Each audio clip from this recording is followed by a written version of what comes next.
আমরা বলতেছিলাম আপনারা আরো 5 বছর থাকেন।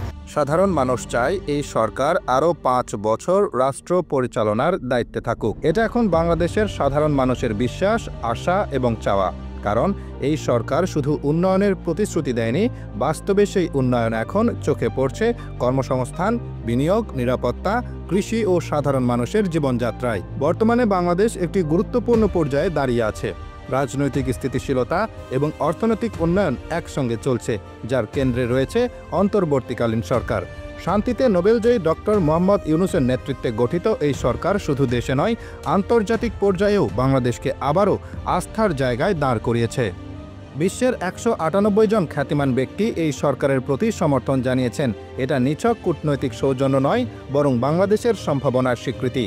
এদিকে দেশের বিনিয়োগ খাতেও ব্যাপক অগ্রগতি এসেছে। বাংলাদেশ বিনিয়োগ উন্নয়ন কর্তৃপক্ষ বিডা এর তথ্য অনুযায়ী 2025 সালের প্রথম প্রান্তিকে প্রায় 900 কোটি মার্কিন ডলারের বিদেশি বিনিয়োগ এসেছে। ঢাকায় অনুষ্ঠিত 4 দিনের আন্তর্জাতিক বিনিয়োগ সম্মেলনে 40টিরও বেশি দেশ থেকে 1,500-এর বেশি বিনিয়োগকারী অংশগ্রহণ করেন।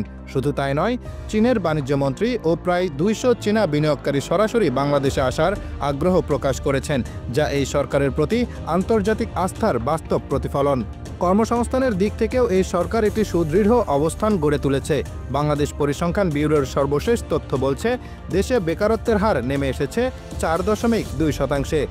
যদিও শিক্ষিত বেকারদের হার এখনও বেশি, কিন্তু প্রযুক্তি নির্ভর প্রশিক্ষণ, স্টার্টআপ ফান্ড, স্মার্ট কর্মসংস্থান প্রকল্প এসব কিছুই বাংলাদেশের তরুণ সমাজকে দক্ষ ও কর্মক্ষম করে গড়ে তুলেছে।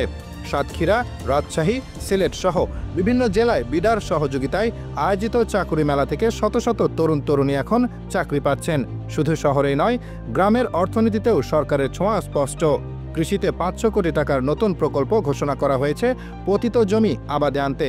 এই প্রকল্প বাস্তবায়িত হলে গ্রামীণ অর্থনীতি আরও সচল হবে, বেকারত্ব কমবে এবং খাদ্যের স্বয়ংসম্পূর্ণতা অর্জনের পথে বাংলাদেশ আরও এগিয়ে যাবে। স্বরাষ্ট্র উপদেষ্টা নিজেই বলেছেন, মানুষ এখন উন্নয়ন দেখতে পাচ্ছে, রাস্তায় দাঁড়িয়ে বলছে আপনারা আরও 5 বছর থাকেন। বর্তমানে দেশের আইনের শাসন পরিস্থিতিও অনেক উন্নত হয়েছে। থানা থেকে হারিয়ে যাওয়া অস্ত্র উদ্ধারে প্রশাসন এখন আরও তৎপর। যারা দেশে বিশৃঙ্খলা সৃষ্টি করছে তাদের আইনের আওতায় আনা হচ্ছে এবং ভবিষ্যতেও এই কঠোর অবস্থান অব্যাহত থাকবে বলে জানিয়েছেন উপদেষ্টা। এই মুহূর্তে বাংলাদেশ এমন এক সময় পার করছে যেখানে রাজনৈতিক প্রতিহিংসা নয়, দরকার স্থিতিশীলতা, দরকার এমন একটি নেতৃত্ব যারা কথায় নয় কাজে বিশ্বাসী। ডক্টর ইউনূসের নেতৃত্বে গঠিত অন্তর্বর্তী সরকার সেই বিশ্বাসের জায়গা তৈরি করেছে। তারা প্রমাণ করছে, রাজনীতি মানেই নয়নাভিরাম ভাষণ নয়, এটি হতে পারে পরিশীলিত, পরিকল্পিত ও সুশাসনের পথ। তাই এই সরকার আরও 5 বছর থাকুক। এটা এখন রাস্তাঘাটের আওয়াজ, চায়ের দোকানের গল্প, চাকুরি প্রত্যাশী তরুণের বিশ্বাস এবং কৃষকের চাওয়া। এই সরকারকে আরও সময় দেওয়া মানে এটা বাংলাদেশের অর্থনৈতিক ভিত্তিকে আরও শক্ত করা, আন্তর্জাতিক পর্যায়ে মর্যাদা বাড়ানো এবং ভবিষ্যৎ প্রজন্মকে একটি উন্নত ও নিরাপদ দেশ উপহার দেওয়া। আপনি কি চান এই সরকার থাকুক আরও 5 বছর? আপনার মতামত জানাতে ভুলবেন না।